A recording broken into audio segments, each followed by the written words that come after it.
Om Namo Bhagavate Vasudevaya. Om Namo Bhagavate Vasudevaya.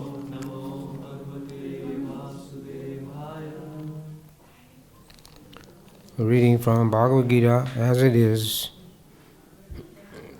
Chapter 2,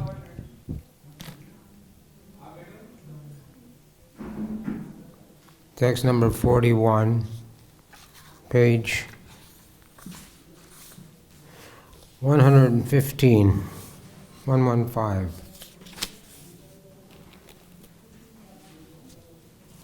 Everyone can repeat. Vyasmika Buddhir Ekeha Kurunandana Bahushaka Hyanantascha Buddhayo Abhya Sainam Vyasmika Buddhir Eke Kurunandana Ushakahi Antascha Buddhayo Avya Vasinam.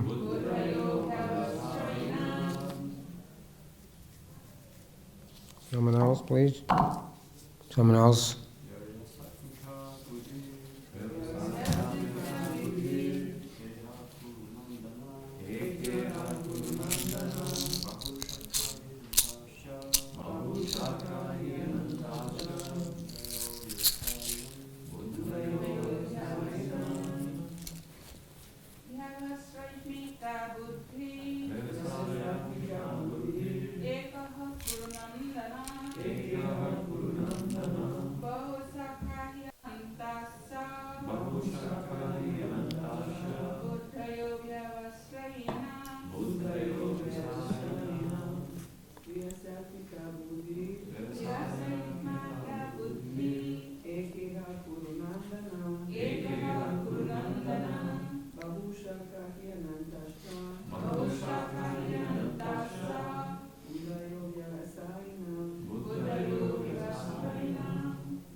Word for word.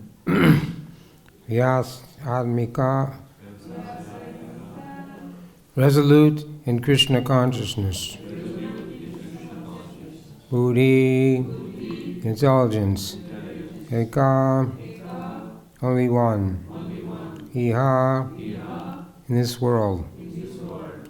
Kurunandana, O beloved child of the Kurus.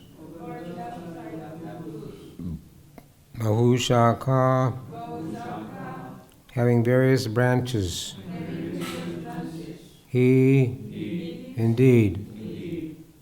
Ananta, unlimited. Cha, also. Buddhaya, intelligence.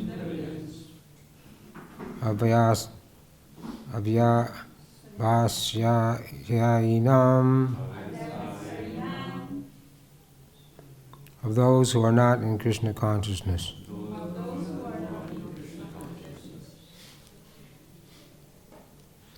Translation by His Divine Grace, A.C. Bhaktivedanta Swami Srila Prabhupada. Those who are on this path are resolute in purpose, and their aim is one, O beloved child of the Kurus. Intelligence to those who is resolute is many-branched. Please repeat. Those who are on this path are resolute in purpose, and their aim is one, O beloved child of the Kurus. Intelligent to those who are irresolute is many-branched.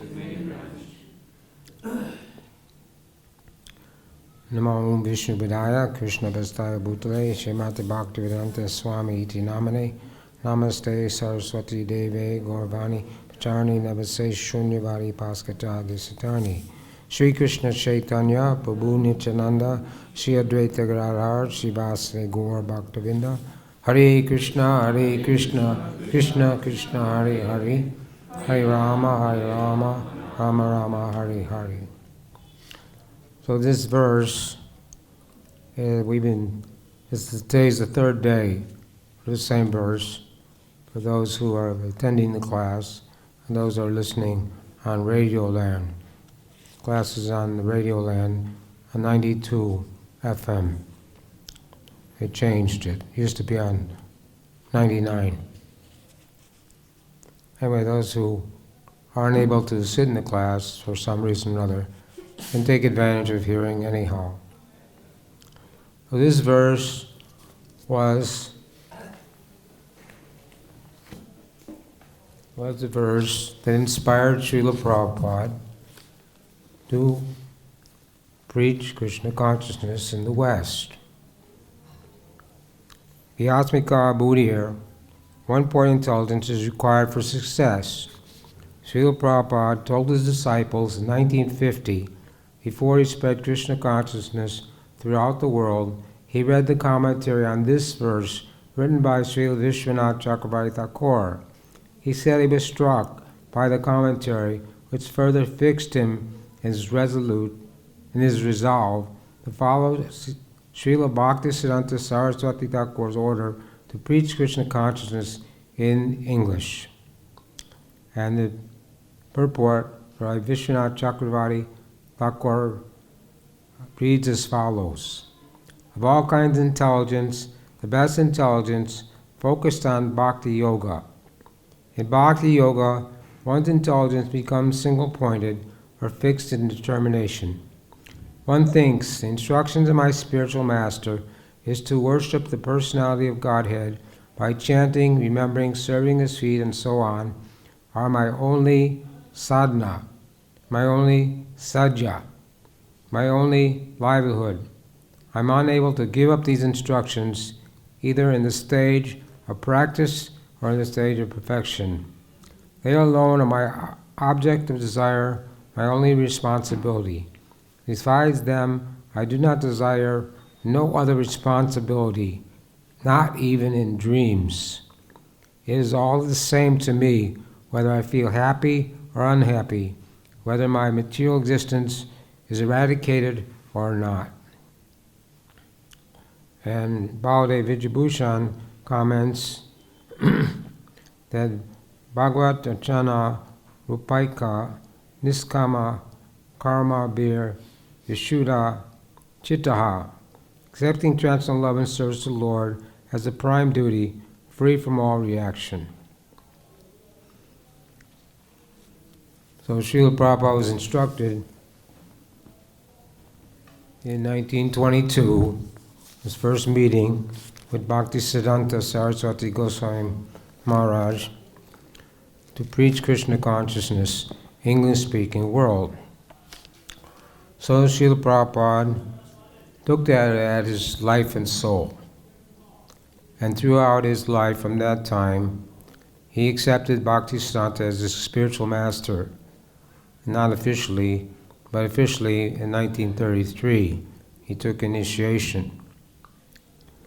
But he prepared himself, his entire life, he prepared himself by studying the Shastra, by associating with advanced devotees, and every way he made himself qualified to come to the West. But before he came to the West, people advised him, when you go to the West, you're going to have to wear pants and shirt, tie and suit, and eat with knife and fork. Prabhupada said, no, I'm not going there to learn from them how to be materialistic. I'm going there to teach them how to become spiritual. So Prabhupada went to the steamship lady, the lady that owned the company, steamship company or the cargo ship company, asked her to give him a passage on a boat. At first she refused. She said, "You're an old man, you go to America, it's too cold there, you're going to die there." So she didn't want to give him a ticket. She refused. But Prabhupada persisted. He went to see her 2-3 times. Finally she agreed. So she gave him passage on the Jaladuta, and she found the captain who in the ship, who was a Vaishnava, or knew about Vaishnavas, and gave Prabhupada the best accommodations he had on that ship. It wasn't that he got a little tiny room, but he had a nice room, and he said he felt comfortable there. So Prabhupada set out for America, and with this determination and to fulfill the orders of his Guru Maharaj. He didn't put on pants and shirt. He didn't take off his tilak. He didn't try to hide his identity. He went to America dressed as a sannyasi, a sadhu. And at that time, nobody knew what a sadhu was. Even today, people see devotees, they ask, "Who are you? What are you?" They don't see us so much, they may inquire. So, Prabhupada wasn't inhibited in any way. He had faith, he had the courage, he had the faith, he had determination to go to the West to try and do something. He didn't know whether he was going to be successful or not. Before he boarded the boat, his son and daughter, they brought him, his son gave him 40 rupees, which, has no value in America. So he was thinking, his son was probably thinking, well, he's going to come back in 3 months and he'll need some money.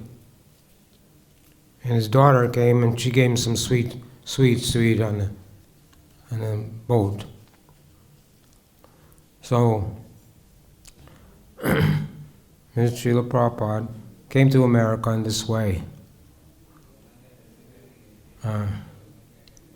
But he didn't come empty-handed. He had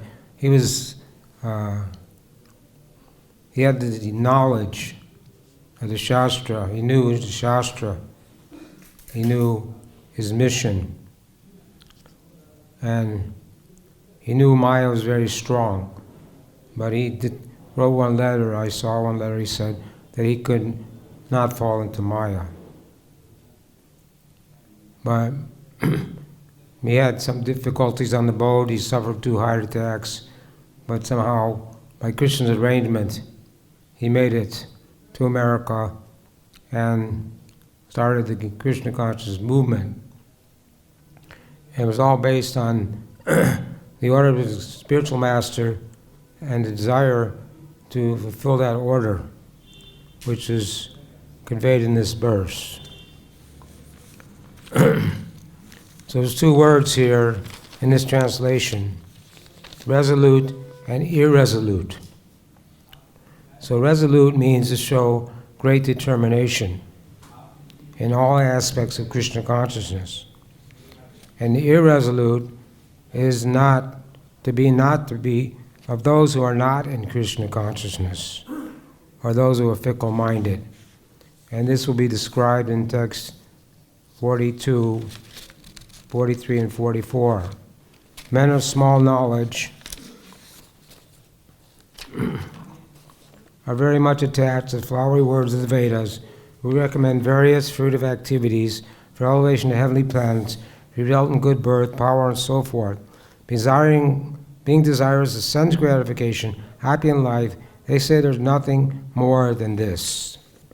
In the minds of those who are too attached to sense enjoyment and material opulence, or bewildered by such things, the resolute determination for devotional service to the Supreme Lord does not take place. So that's the meaning, those words. You may have read this verse and not understood what those words mean. So resolute means great determination in Krishna consciousness, and irresolute is just the opposite, of a materialistic person who's fickle-minded and his mind is going here and there and everywhere, where it says those who are resolute, their aim is one.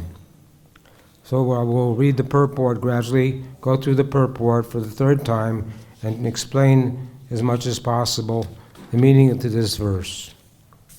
So tomorrow is Vyanjan Panchami, the first day of spring. So the birds will be chirping and the flowers will be blooming, and but not necessarily. It'll still be cold for a few more weeks. But somehow it says it's the first day of spring. And the deities will be wearing yellow all over Vrindavan. And also it's the day for Saraswati Puja. So we say that prayer in the morning to we offer respects to Sri Vyasa and Saraswati, the goddess of learning. So Saraswati, she's the daughter of Lord Brahma.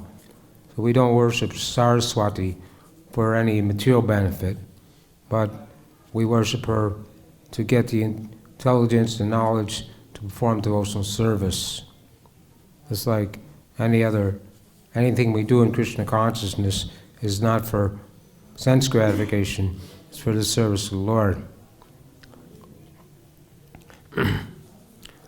Purport: a strong faith that Krishna consciousness will be elevated, that one will be elevated to the highest perfection of life is called the Asmika intelligence. In Chaitanya Charitamrita,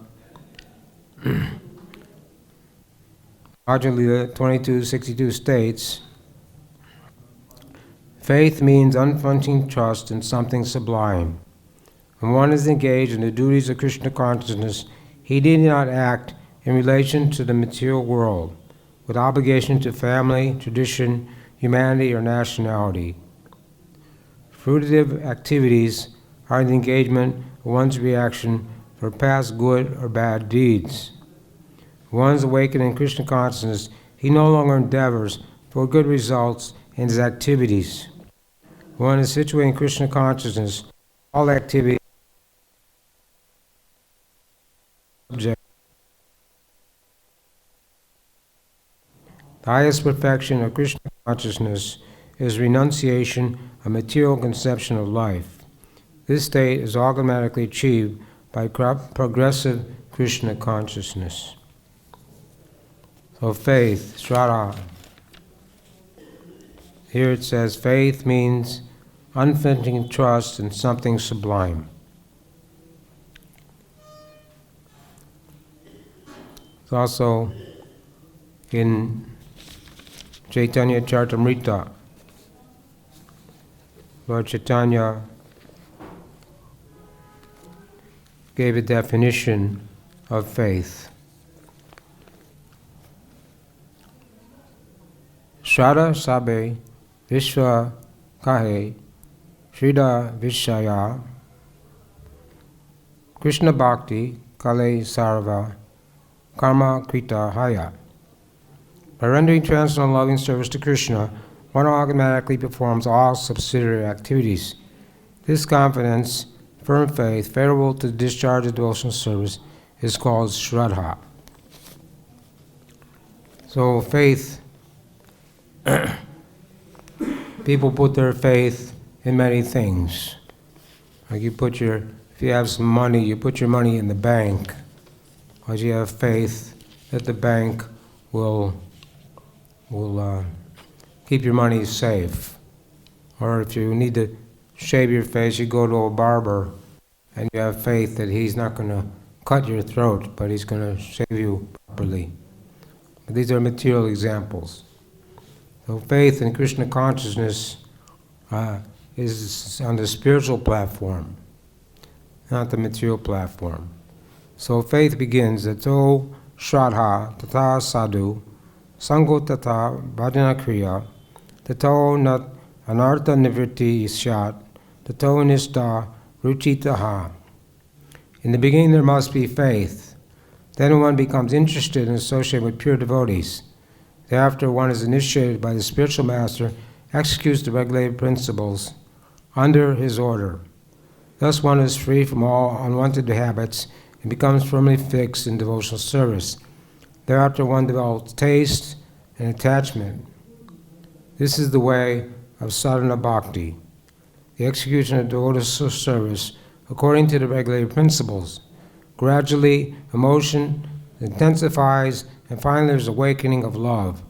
This is the gradual development of love of Godhead for devotees interested in Krishna consciousness. No problem?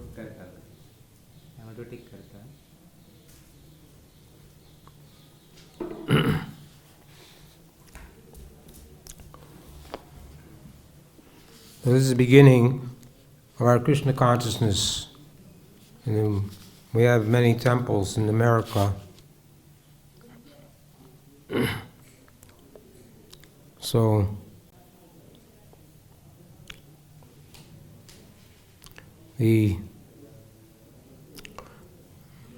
most of us, coming from Western backgrounds, were absorbed in material life. Dharma, Artha, Kama, Moksha. Religious, performing some religious function, religiosity, economic development, sense gratification. But we didn't know anything about liberation. Those are the four vargas, four kinds of what people are mostly interested in this world. To form some religion, to get economic development, to get sense gratification. So, it's not satisfying. Most people, when they ask Srila Prabhupada, do you think Christianity failed in America? He said, yes, I think so.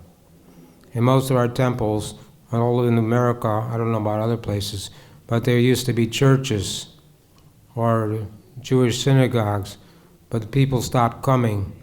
So they just had an empty building, so they sold the building. Sometimes they didn't want to sell it to the Hare Krishnas, but we bought it by hook or crook. Somehow we got the building. I don't know, because they're envious. People are envious of devotees. But anyway, we took advantage of these facilities. Usually they had big halls, which we could make into temple rooms, and living quarters and kitchen, everything was there. So, of course, they made this temple in Mayapur. One man came to Prabhupada in Mayapur and said, why have you constructed this big temple? And Prabhupada said, well, if I didn't construct this big temple, you wouldn't be here talking to me. So the temples are like Vaikuntha. Vaikuntha means without anxiety. So like an oasis.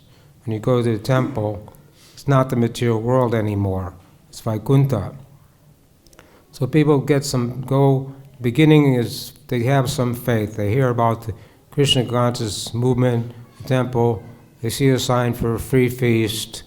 That usually, in all our temples in America, we have Sunday love feast. So these people like to eat. Everybody likes to eat. But even if it's vegetarian, a lot of people can't eat unless they can't even be vegetarian for one day. But the people who are innocent people and have a little inquisitive or a little curious will come to the temple and associate with devotees, hear the philosophy, and hear the kirtan, and take prasadam. And then their spiritual life begins. So those who have the sukriti from past life, or are very fortunate in this age, people are misguided, unlucky, always disturbed, and so many bad qualities. Pena, Pusa, Mandasumanda Matayo. People are all bad qualities in the age of Kali Yuga. So if someone's fortunate, he comes to the temple, starts associating with devotees. He starts to like like Krishna consciousness. But he may meet with opposing elements. Families hear about Krishna consciousness, and we're telling people not to eat meat, not to have illicit sex, not to gamble, not to take intoxication. And when people hear that, they think we're crazy. But Prabhupada said, who's crazy? So they wrote a book, Who's Crazy? Is it we're crazy or they're crazy? So we want to lead a pure life, come to the mode of pure goodness, or above the mode of passion to ignorance. So we have to follow 4 regulated principles. But no other religion stresses these principles that I know of. Some of the religious people may be vegetarian, but they don't stress the other 3. So, person comes to Krishna consciousness, he associates with devotees, becomes interested, then he, when in the 70s, Srila Prabhupada was the only spiritual master. So when someone joined, they followed strictly for 6 months, they recommended to Prabhupada that they'd give them initiation. So they get initiated and make the vow, no gambling, no intoxication, no illicit sex, and no meat eating. And that vow was not something for 1 day or 1 month or 1 year, but that vow was for their entire life. And to chant 16 rounds the Maha Mantra, Hare Krishna, Krishna Krishna, Hare Hare, Hare Rama, Rama Rama, Hare Hare, and avoid the 10 offenses. And Srila Prabhupada guaranteed his devotees, his disciples, if they did that their whole life, they would go back to Godhead, even in this life. Although that's a very difficult thing to attain in one lifetime. And Prabhupada initiated 5,000 people, and I don't know how many are still on the planet, how many are practicing Krishna consciousness. Although it seems very simple, but Krishna consciousness is simple, but sometimes it becomes difficult. And the bhukti mukti, the witch of material enjoyment, desire for liberation, all the anarthas in the heart, if they're not removed, then one can fall victim to Maya. Because Daiviyesha gunamayi mamaya dhiraryaya, material energy very difficult to overcome. And if one doesn't surrender to Krishna, then Maya can grab him, take him away. So when we surrender to Krishna, we come to Krishna consciousness, we're declaring war on Maya. And we have faith that this process, this Krishna consciousness movement, is the best way to live our lives. It's a commitment that we don't want to do anything else but practice Krishna consciousness. Even if there's opposition from the friends and relatives and parents and whatever, people still take to Krishna consciousness. And we try to preach to them, try to make them Krishna conscious, even if they're not favorable.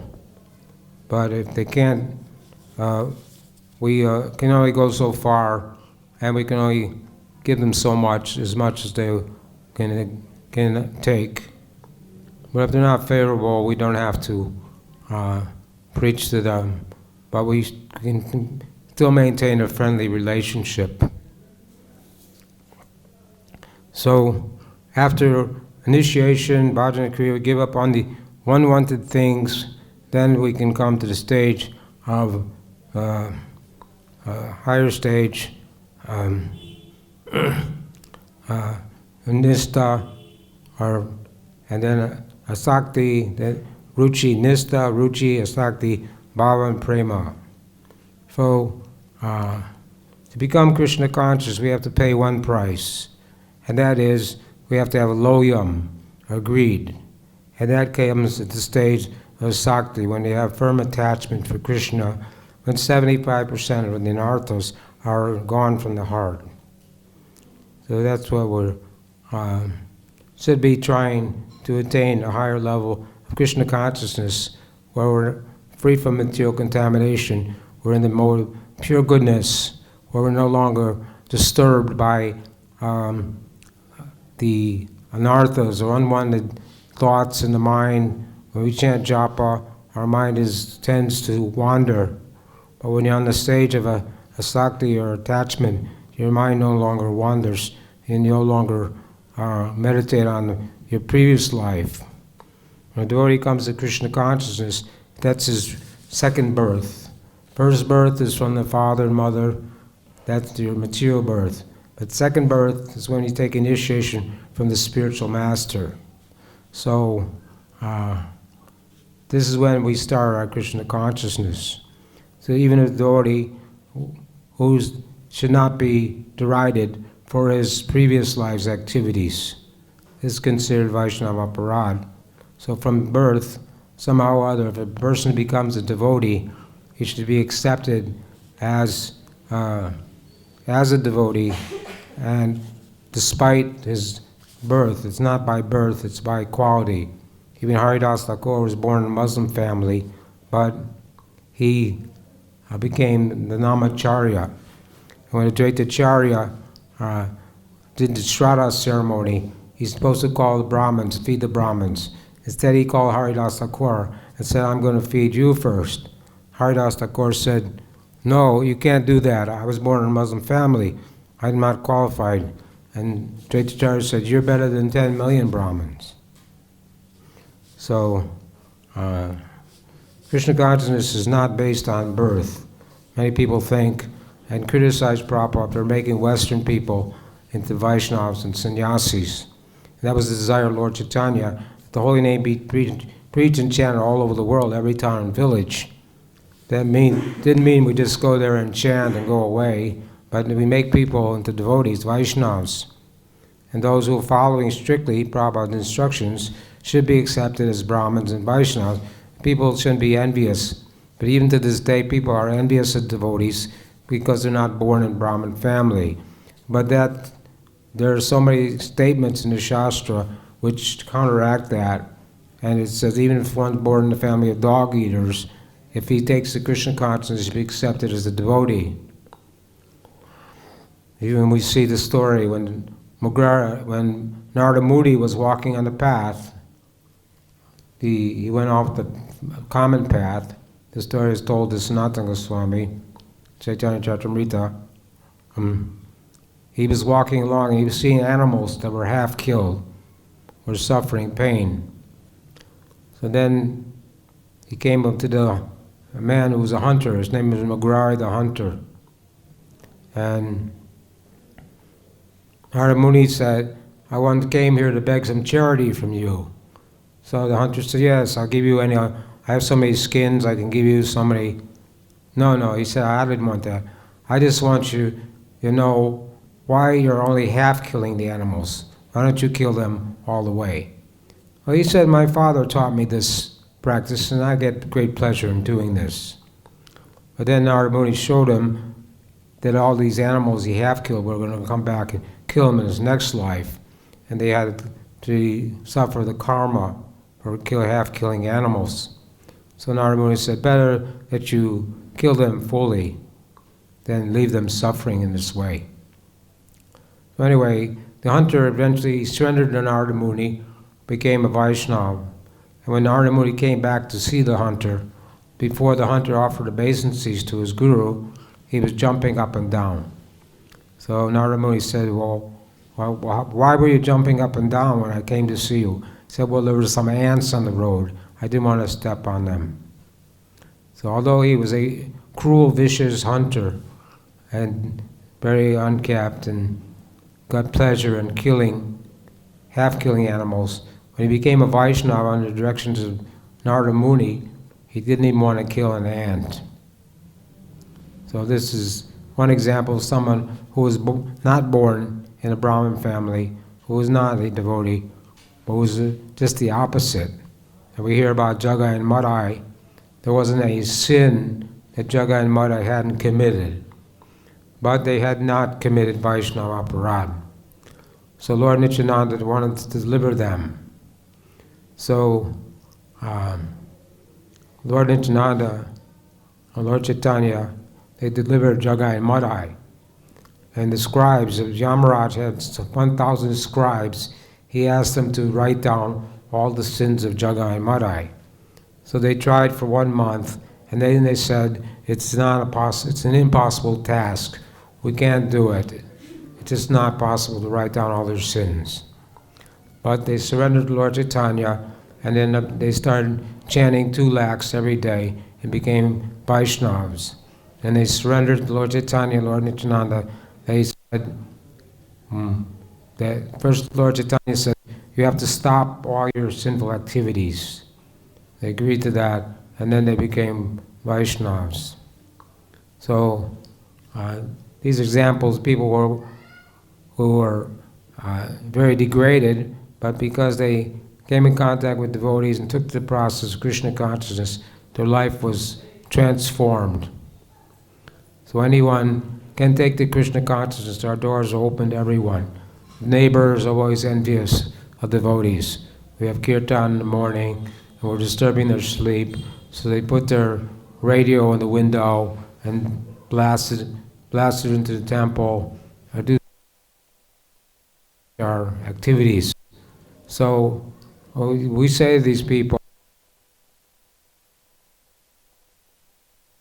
so why don't you come and join us?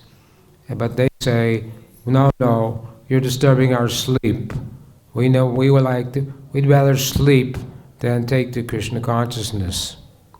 So this happens all over the world.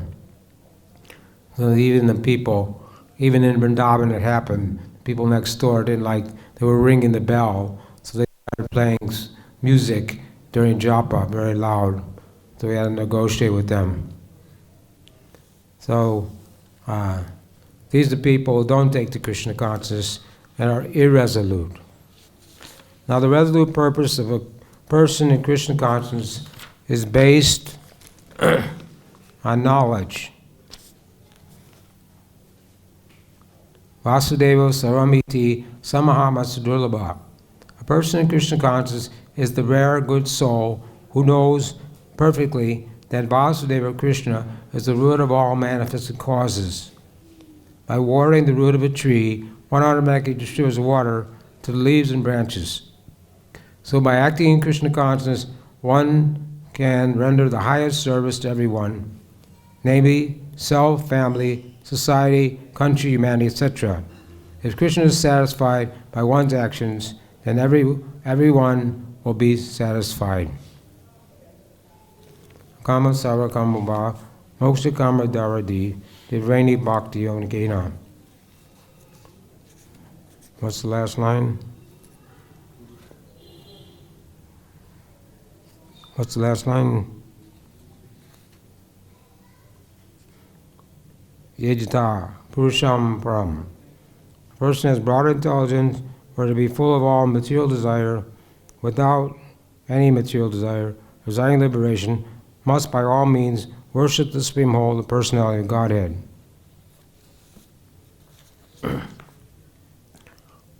So it says it's such a samahama sadurlava. It's such a good soul, it's very rare. So Prabhupada often gave this example during the Bhagavatam. If you water the root of the tree, then all the leaves and branches flourish.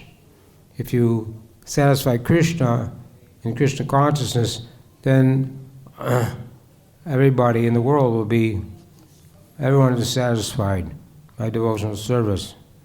So Prabhupada went to one school in America and in Boston, a very prestigious school, and he was talking to the professors and said that, gave this example by watering the root of a tree, the leaves, everything is nourished.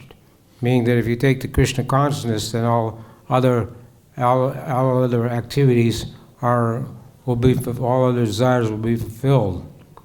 So one man there said to Prabhupada, well, we don't care about the roots. We take the leaves and make tea. So they couldn't even understand that analogy, even though it was very simple. That if you practice Krishna consciousness, then you have no more obligation to family, self, society, community, or country, any of these things. Whereas the one is in the renounced order of brahmachari and sannyasi, they don't have responsibility. But one is a family man, one has a family, he shouldn't neglect his family. He should do what is possible to provide for his family, but he shouldn't be overly attached to his family at the same time. Because we know when you're a brahmachari, it's a very simple life. you have a few possessions. If you have to move somewhere, you can get up and go in a half an hour. But if you're a householder, you have to move somewhere, you have to rent a truck, and it takes 2 days to pack everything and go somewhere. So it's a big difference. The household life is very entangling. And then there's the children, the wife. One sage was meditating in the forest, and the mouse was coming and stealing his kalpans.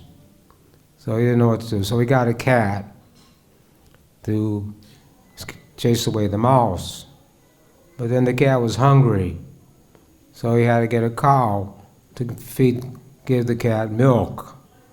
He got a cow, but then he had to get a cow, and he had to get someone to take care of the cow. So then he got a wife. Then he got a wife in the house, and then he had children. Then he forgot about his meditation.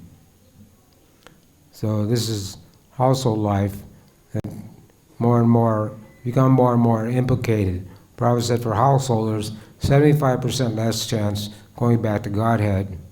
And then advancement for householders is very slow or next to nil, because of so much responsibility, so much anxiety, so much to satisfy the wife and children in so many ways. So our Lord Chaitanya came, Vairagya Vidya, Nija Bhakti Yoga. He came to teach Vairagya, knowledge and renunciation. And Krishna consciousness, knowledge of anything that fosters Krishna consciousness, renunciation, anything that's not connected with Krishna consciousness. So, this is progressive Krishna consciousness. Service in Krishna consciousness is, however, best practiced under the able guidance of a spiritual master who is a bona fide representative of Krishna. One who knows the nature of the student, who can guide him to act in Krishna consciousness. As such, to be well versed in Krishna consciousness, one has to act firmly and obey the representative Krishna. One should accept the instructions of the bona fide spiritual master as one's mission in life. Sri Vishwanath Chakravarti Thakur instructs us in his famous prayer for the spiritual master as follows: Yasha prasada bhagavat prasado, Yasha prasada naratkintu gopi, Dayam stuvam tasya Sri Sangam Nanyam Vande Goroshi Charanar Vindam. By satisfaction of the spiritual master, Supreme Personality becomes satisfied, and by not satisfying the spiritual master, there is no chance of being promoted to the plane of Krishna consciousness. I should therefore meditate and pray for his mercy 3 times a day and offer my respectful obeisance to him, my spiritual master. So we sing this song every morning in Prabhupada's Samadhi. If you're not able to come to the Samadhi Arati, you should sing this song anyway, because Vishwanath Chakravarti Thakur says, if you sing this song with great care and attention in the morning, daily, it's 8 stanzas song, then you will, at the end of this life, you'll go to Golok Vrindavan and become a loving servant of Krishna. So if you can't make it to the Samadhi Arati, at least we should sing this song. In every temple in the world, except for Vrindavan, there's no, because they don't have a proper Samadhi's not there, so they sing this song in Mangal Arati. So either way, we should sing this song and also understand the meaning of the song, and 3 times a day pray for the mercy of the spiritual master. If you chant Gayatri, if you have second initiation, you can chant Gayatri 3 times a day, morning, noon, and night. After you chant Gayatri, you can offer obeisances to your spiritual master. But we offer obeisances many times a day, not just 3 times, so we don't have to think about it too much. But it's very important that we don't disobey the orders of the spiritual master. because that's an offense to the holy, third offense to the holy name. To think the spiritual master to be an ordinary man or to disobey his instructions. So, this was Tamal Krishna Maharaj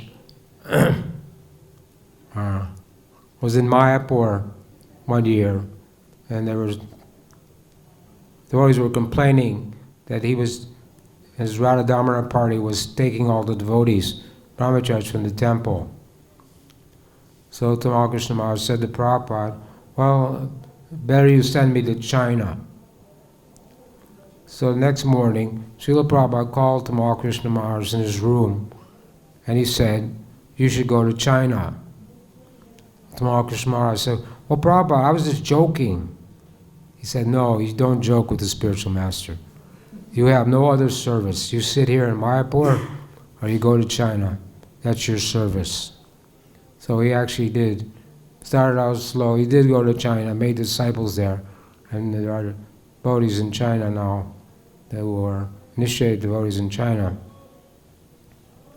So the order of the spiritual master is like a thunderbolt.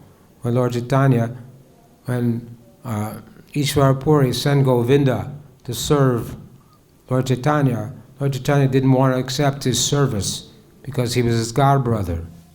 And a godbrother is not supposed to accept service from a godbrother. So he asked Rup Damodar his opinion. And he said the order of the spiritual master is like a thunderbolt, cannot be transgressed. So then he accepted Govinda as his servant. So either way, if the spiritual master, if you don't feel satisfied with your spiritual master, then with his permission, you can take shiksha from someone who you feel is more advanced. Or nowadays, many gurus have thousands of disciples and they can't communicate with everyone. So you can communicate with someone you feel confident in if you have some problems.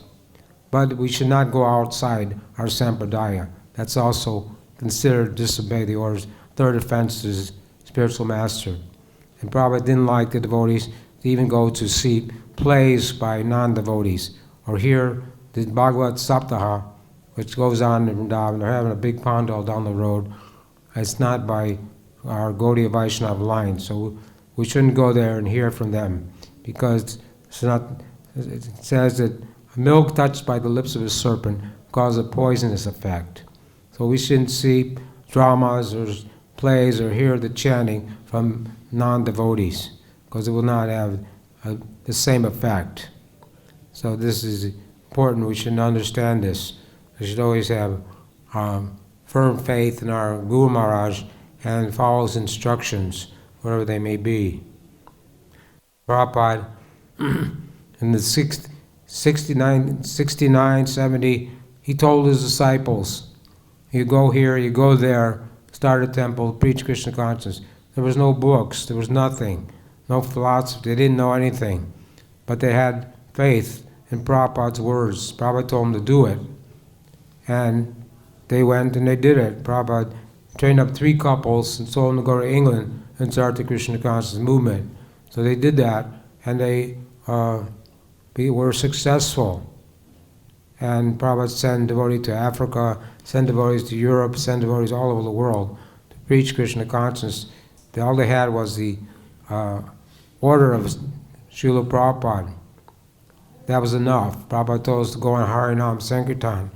We may not be chanting Shulanam, but because it's Prabhupada's order, then people are attracted and people come and take to Krishna consciousness all over the world. So this was the prediction of Lord Chaitanya that every town and village his holy name would be chanted. So Prabhupada fulfilled that prediction even though his godbrothers didn't think that could be possible. And Prabhupada was a Vaikuntha man. He suffered 2 heart attacks on the boat coming from India, 35 days on a boat with no doctor, no intensive care. And when he got off the boat, he was perfectly healthy. He went to Butler, then he went to New York. He suffered again a stroke, but he recovered in 10 days. Then over 70 years old, he was able to travel around the world 14 times in 12 years. Generally, when people have heart problems, they don't like to let people on the airplanes because they may have another heart attack. Prabhupada wasn't affected. He went all over the world. He never experienced jet lag. Wherever he went, he was just had his routine daily activities. One point it fixed. It said that Raghunath Das Goswami, Lord Chaitanya gave different instructions to the 6 Goswamis. He told Rupa and Sanatana and Jiva Goswami to discover the lost places of pilgrimage, lost places of Krishna's pastimes, and to write books and preach Krishna consciousness. But he told Raghunath Das Goswami that you just practice sadhana bhakti. And then he glorified Raghunath Das Goswami and said, your practice is like the lines on a stone. He was so strict. He would not sleep more than 90 minutes a day. Not even that. He would take 1 cup of chach, buttermilk, every other day. He would offer obeisances to devotees 2,000 times. He would offer obeisances to Vishnu 1,000 times. And this way, he was exemplary. Lord Chaitanya told him 3 things. Don't hear this Gramya Katha, or talks by village people. Don't eat opulent foodstuff, and don't dress in opulent cloth. So Raghunath Das Goswami did that, despite the fact that he came from a wealthy family, he had a beautiful wife. He wasn't attached to any of them, although they kept bringing him back. He kept running away from home. They kept bringing him back. But finally he discovered a way to get free from his father, the clutches of his family life, and became a great Vaishnava devotee and a great renunciate. So this is one-pointed attention, one-pointed mindedness, only Krishna consciousness, nothing else. So we should not let ourselves become diverted or distracted by other things, especially when we're in Vrindavan. If we have free time, we should not go browse the internet and look at nonsense things. We should not waste our time in this way. We should chant more. If we can't chant more, we should read Prabhupada's books. Prabhupada said we should study his books 1 hour a day. If you can't do that, you can go in the temple room, join in 24-hour kirtan. But somehow or other, we should keep our mind and senses engaged in Krishna's service. From the time we wake up in the morning to the time we go to sleep at night, it should be filled up with Krishna conscious activities. And this is Vrindavan. It's the holiest place in the world. It's very easy to do that here. In Western countries, it's not so easy because the modes of nature are more heavy, so it's harder. But when you're in the temple, you need not get distracted by any nonsense activities. You can simply chant as much as possible, read as much as possible, do as much as possible, do as much service as possible. We can't chant. Prabhupada wanted devotees, in the beginning of the movement, he wanted the devotees to chant 64 rounds. They said, Prabhupada, we can't do that. So Prabhupada said, okay, we'll chant 32 rounds. They said, Prabhupada, no, sure, we can't do that. Then he said, not less, nothing less, 16 rounds. And Prabhupada says in his purports, he says that 16 rounds is not a very difficult task. It takes about 2 hours. So everyone should at least chant 16 rounds, but that's the minimum. You can chant many more rounds if you like to, but at least do that. And Prabhupada went to Los Angeles temple. They were constructing the temple, and the devotees were very busy getting ready for Prabhupada's arrival. When Prabhupada came, he asked some devotees, are you chanting your 16 rounds? They said, no, we're only sleeping 4 hours, we're so busy. Prabhupada said, then sleep less. So he wouldn't take any excuses. He said, if you can't chant 16 rounds one day, whatever rounds you miss, you must make up the rounds the next day before you eat or sleep. In this way, that commitment must be followed by everyone in this Krishna conscious movement. At least 16 rounds every day. and we should try to chant attentively without offenses, and therefore understand that that Krishna's name, form, pastime, paraphernalia are all non-different than Krishna. So it's all on the absolute transcendental platform. We should just try to hear the holy name. Hare Krishna, Krishna Krishna, Hare Hare, Hare Rama, Rama Rama, Hare Hare.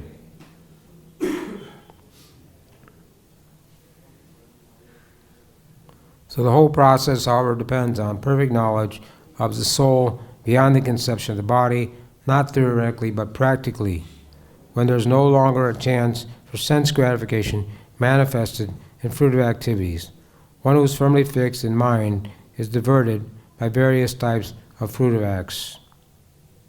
So this whole chapter is talking about the soul.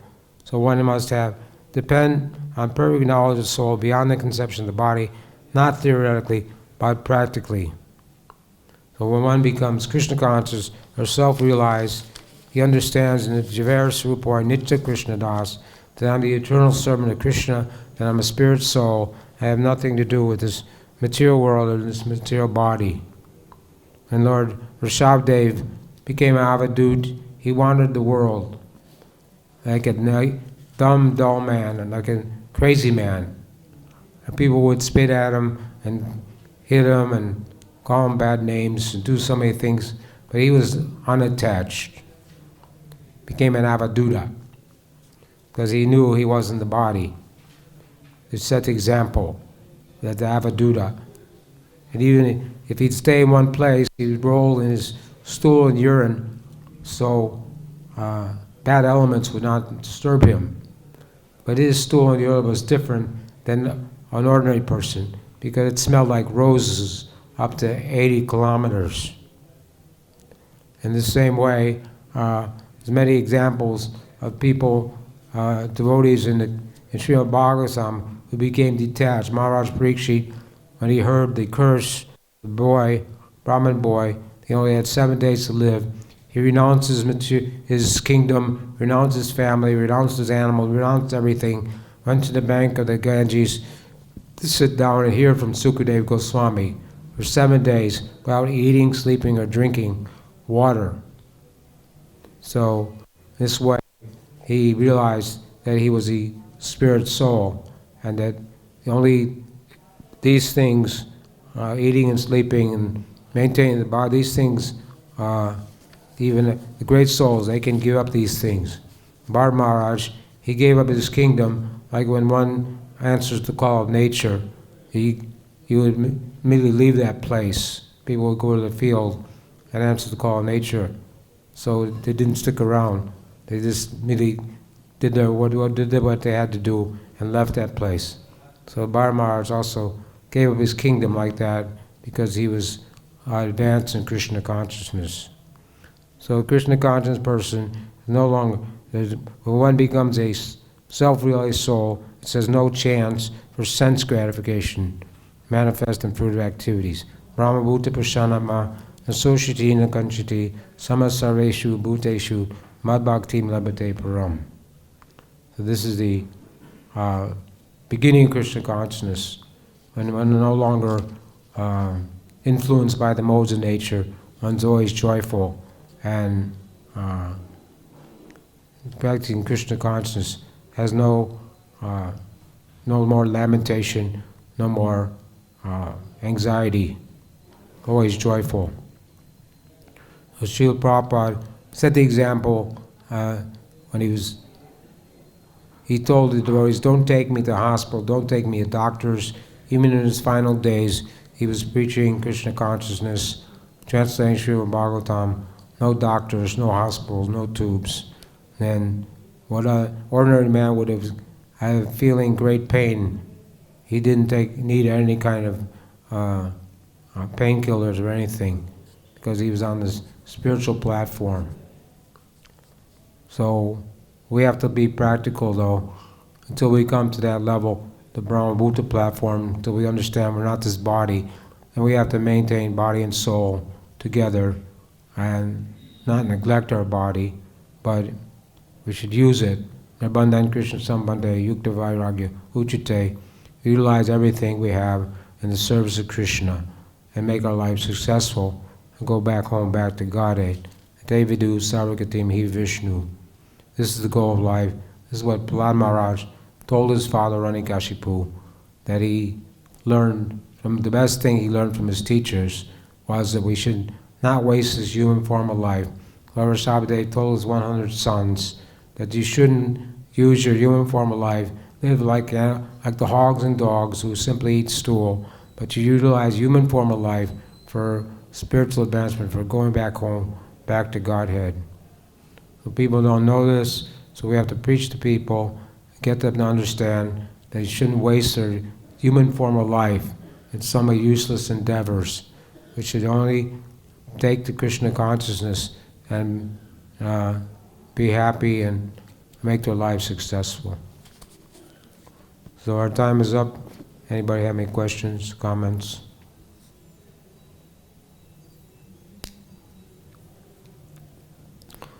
All right. Srila Prabhupada Ki Jai. Bhagavad Gita.